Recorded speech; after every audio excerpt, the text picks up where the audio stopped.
Assalamualaikum warahmatullahi wabarakatuh. Waalaikumsalam warahmatullahi wabarakatuh. Allahumma sholli ala sayyidina Muhammad wa ala ali Allahumma sayyidina sholli Muhammad. Allahumma sholli wa sallim barik alaihi wa ala alihi wasahbihi.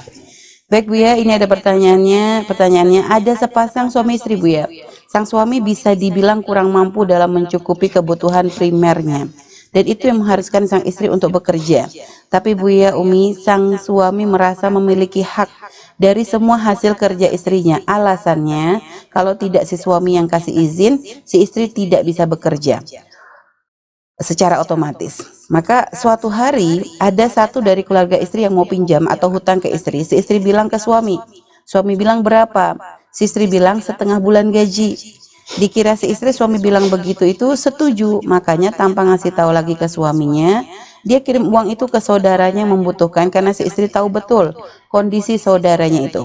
Maka si istri tidak menghitung itu sebagai hutang tapi sedekah agar saudaranya tidak punya beban untuk mengembalikannya. Setelah suaminya tahu, sang suami marah besar. Sampai akhirnya dari kemarahannya itu suami bilang, kali ini saya maafkan, tapi kalau diulangi lagi maka hubungan kita putus. Yang ingin saya tanyakan Bu ya, sikap suami seperti itu wajar atau berlebihan? Yang kedua, boleh kasih istri sedekah diam-diam? Sebab kalau minta izin ujung-ujungnya ribut Bu ya. Yang ketiga, apa ini kemudian akan menjadikan jatuh talak kalau si istri memberikan lagi dari sedikit uangnya itu meski sama orang yang berbeda Bu ya. Mohon pencerahannya Bu ya Umi, semoga Bu ya Umi selalu sehat, amin, dan selalu dimudahkan segala urusannya, amin. Dan sedikit tambahan Bu ya, alasan suami melarang istrinya berbagi karena merasa untuk keluarganya aja masih kurang. Sementara si istri punya pikiran dengan jalan bersedekah Allah akan buka pintu-pintu rezeki, apalagi Allah akan buka pintu-pintu rezekinya. Apalagi bersedekah dalam kondisi masih kekurangan dengan harapan Allah akan mencukupkannya setelah itu Bu ya. Baik, saya akan dijawab ya. Bismillah. Alhamdulillah, salatu wassalamu ala rasulillah Sayyidina Muhammad bin Abdillah wa ala alihi wa ashabihi wa mu'alah. Amma ba'd. Di dalam Islam bahwa seorang istri adalah bukan seperti budak, tapi istri adalah dimuliakan sehingga nafkah itu dibebankan kepada suami. Insya Allah kalau wanita yang bertanya tadi tidak seperti itu, artinya memang untuk keluarga. Cuman yang jelas itu bukan uangnya suami, karena istri bukan budak. Berbeda kalau budaknya seseorang itu. Jika ada budak seseorang, kalau bekerja uangnya adalah untuk tuannya. Wanita bukan budak. Nah ini sepertinya laki-laki tersebut kayak menganggap istrinya itu budak. Gara-gara diizini saja langsung seolah-olah semua harta ini jadi miliknya dia. Banyak nasihat yang perlu kami sampaikan bersama dengan hal-hal kayak begini ya. Di antaranya juga seorang istri di saat bekerja maka bukan dilarang, akan tapi harus dengan rambu-rambu. Izin suami, kemudian juga tempatnya terhormat. Kemudian juga yang paling penting adalah di saat sang istri itu ternyata mempunyai ekonomi lebih itu, biasanya langsung yang datang adalah setan, kesombongannya. Sehingga mudah kepada sang suami merendahkan. Kemudian juga ujung-ujungnya mudah minta cerai dan sebagainya. Maka ini adalah permasalahan di dalam wanita karir. Tapi kalau seandainya wanita karir tetap dengan mematuhi rambu-rambu, yaitu dengan restu, kemudian juga di tempat yang terhormat, ketawaduan kepada suami tetap ditingkatkan, bahkan rezeki yang diberikan pun adalah juga sebagai bentuk cinta dan kasih pengabdian. Alangkah indahnya seperti itu. Cuman ini yang aneh, ini laki-laki model apa ini? Laki-laki seperti ini. Kok menganggap bahwasanya seperti haknya ini Anda ini kok banyak. Kami heran dengan laki-laki yang dungu-dungu itu. Kalau memang Anda tidak mampu memberi nafkah, kemudian istrimu bekerja, mestinya kata maafmu yang banyak, kemudian terima kasih yang banyak. Kasih sayangmu harus tambah. Karena apa? Karena memang ada seorang suami yang memang bakatnya bakat bangkrut, tanda nggak bisa. Ada. Kemudian yang berbakat adalah alangkah indahnya istrinya tawadhu, sang istri meminta maaf dan suaminya minta maaf, dan akhirnya ada keindahan dalam rumah tangga seperti ini. Kemudian sang istri kalau ingin membantu saudaranya, hendaknya didukung, bukan alasan di rumah kurangnya di rumah kalau Anda tidak cari nafkah kok. Anda sebagai seorang suami. Jadi hal yang semacam itu unik sekali. Wahai para suami, sadarlah dengan kewajiban-kewajiban Anda. Jangan menjadikan hidup ini jadi ruwet seperti itu. Saya sedih melihat kayak begini. Istri membantu saudaranya saja kok dilarang, sementara saudaranya sangat memerlukan. Ia tahu keluargamu adalah memang membutuhkan. Tapi apakah hidup kita harus selalu egois begitu? Anggap saja kita kurang. Kalau ada orang lebih kurang, apa nggak boleh kita bantu untuk sesaat-sesaat? Mungkin dia kurang setiap hari, tapi kita bisa saja kurang seminggu hanya sekali saja. Artinya kita cukup makan seminggu 7 kali. Tapi tetangga kita atau saudara kita seminggu hanya 2 kali makan. Apakah tidak boleh kita berbagi? Mungkin anak kita ajari untuk berakhlak mulia. Hari ini kita mungkin lapar sejenak, anak-anakku, kita boleh aja. Apalagi mungkin keadaannya juga tidak sampai derajat seperti itu. Nah, ini jadi ada beberapa pertanyaan tadi. Apa yang pertama? Jadi tentang tadi masalah Ya, wajar pertanyaan 1, 2, 3-nya tadi supaya saya kami rinci. Ada 3 pertanyaan Iya. ya. Yang pertama tadi wajar atau berlebihan. Oh iya, bukan tidak masuk, unik laki-laki semacam itu. Mau membantu saudaranya, bahkan yang jelas dalam syariat, sang wanita tersebut boleh memberikan uangnya kepada siapa saja. Karena bukan uangnya sang suami. Yang aneh itu yang jika suami menganggap bahasanya kalau tidak diizinkan sama suami, maka dia tidak dapat uang. Dijawab, kalau Anda tidak mengizinkan, keluarga tidak makan. Anda ini tidak tanggung jawab, suami. Kok aneh sekali suami saya. Coba semoga mendengar ini. Barangkali suami-suami yang mirip kayak gini akan dengar ini. Saya sedih dengan model-model suami seperti itu. Bahkan suatu ketika kita menemukan ada seorang suami tidak bekerja, tapi sudah waktu gajian istrinya sudah ditunggu di depan pintu. Mana uangnya? Aji, kok banyak laki gila semacam itu tuh.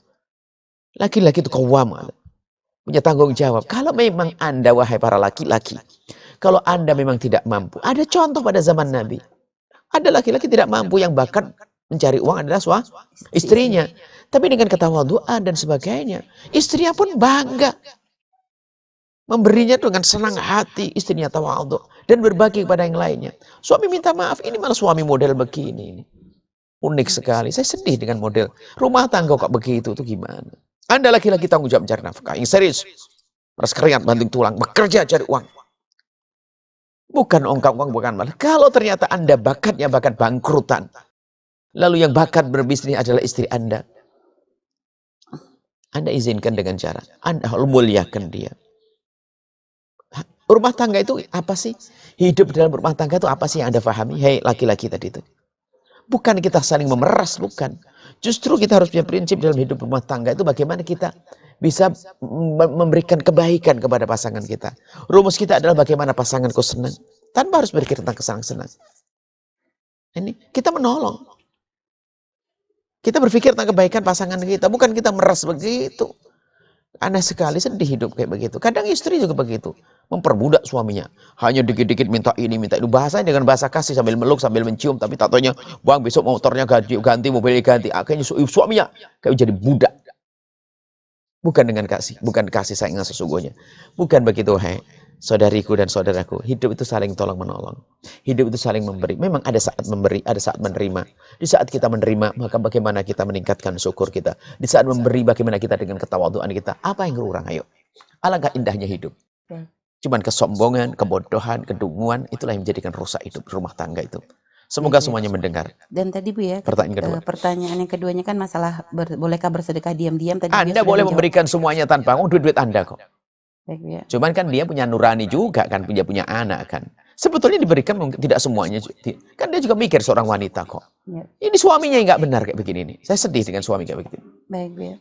Dan juga tadi apakah kemudian kalau akan menjadi jatuh talak Bu ya, jika si istri memberikan lagi sedikit uangnya meski dengan orang yang berbeda. Karena tadi ada ucapan suaminya, kalau kali ini saya maafkan tapi kalau diulang lagi maka hubungan kita putus. Tidak, kalimat hubungan kita putus itu adalah belum kalimat putus seperti apa sih? Hubungan apa? Harus dijelaskan. Tapi kalau yang dimaksud adalah cerai, jatuh cerai. Karena dia menggantungkan perceraian dengan sebuah kejadian. Kejadian dihubungkan dengan istri. Sama, kalau kau keluar pintu rumah kan, nggak ada urusan dengan keuangan. Ya, kalau kau memberikan pada seseorang, akan jatuh beneran.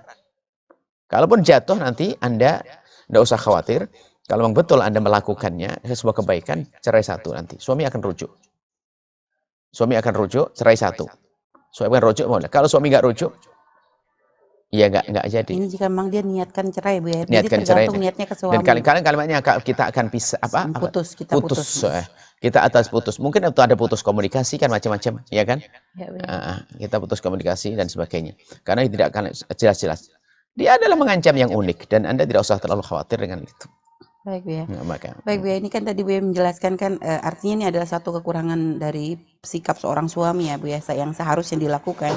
Akan tetapi Bu ya, bagaimana cara istri setelah mengetahui bahwa ini adalah suatu kesalahan suami, terus bagaimana cara istri untuk mengingatkan hal-hal tadi yang Bu ya sampaikan tuh kepada suami itu seperti apa Bu ya? baik, ada yang pernah kami sampaikan adalah jika ingin mengingatkan kepada seseorang sebagai orang dekat atau orang kita hormati, anggota segani, maka lakukan dua hal.